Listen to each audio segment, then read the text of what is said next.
Hello and welcome to the WebCertain Global Marketing News Bulletin. I'm Cal O'Connell and here are today's top stories. Multiple brands have been found to be funding extremist groups with their advertising. Tencent is set to launch paid content features on WeChat, and Naver and Kakao have each launched their own AI chatbots.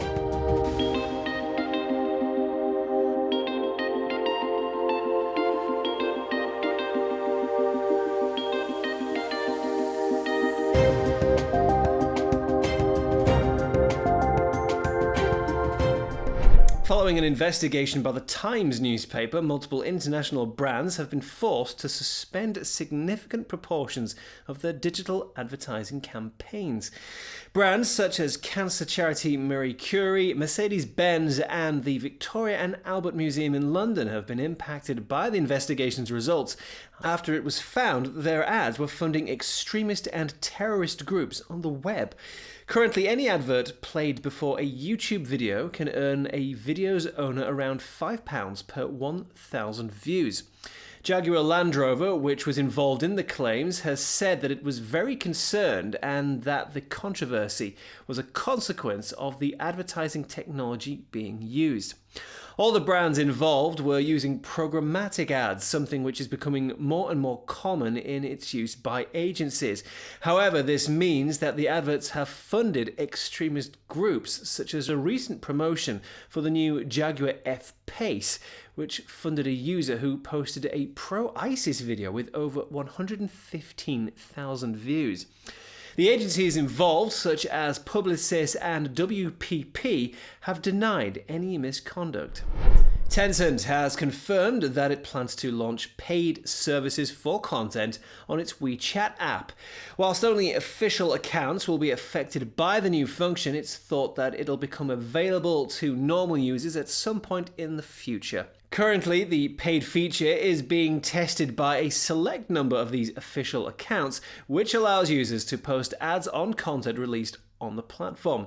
A report from iResearch found that over half of Chinese internet users would be happy paying for content, whilst Tencent itself found that 55% of users had paid for similar services elsewhere in the past year.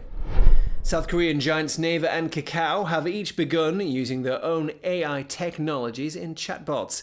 Both platforms have started to incorporate the technology in a bid to introduce the ability for users to complete transactions through each of their messaging services.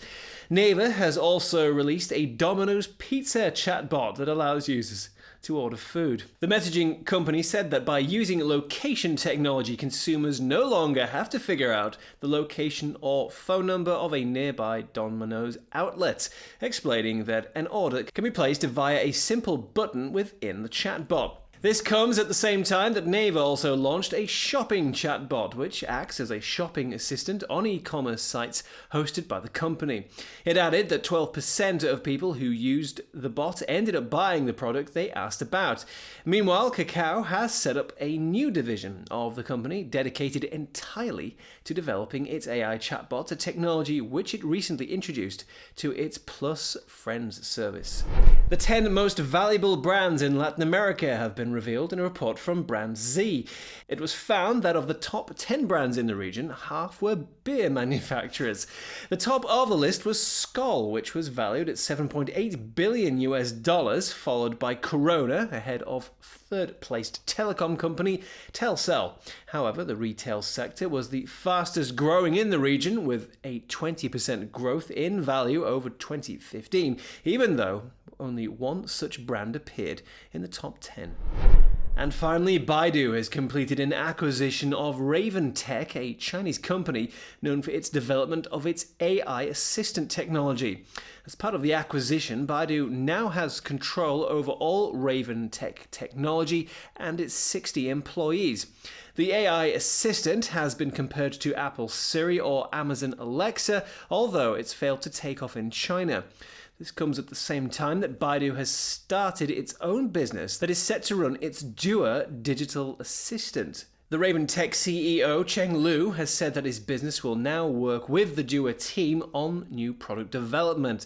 Baidu recently closed down its own medical unit in order to focus more heavily on its own AI technology.